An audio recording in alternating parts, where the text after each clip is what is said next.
La technique est subordonnée à un certain nombre d'impératifs, par exemple des impératifs religieux.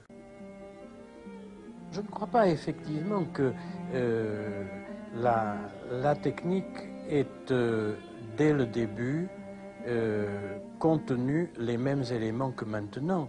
La technique, c'était un moyen d'effectuer quelque chose.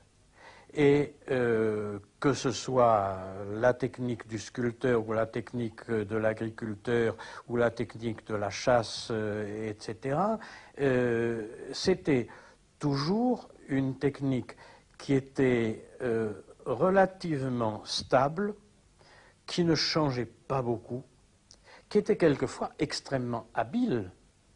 Les techniques de chasse, par exemple, des Bushmen, étaient quelque chose de tout à fait étonnant.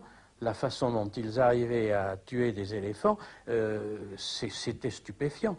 Mais c'était très habile, mais ça ne comportait pas l'élément, je dirais, de démesure qui a caractérisé la technique de notre temps.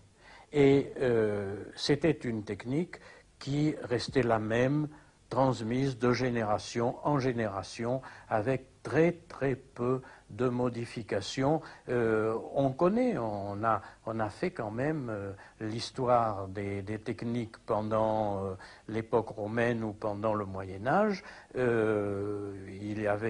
On mettait 100 ans à changer une technique.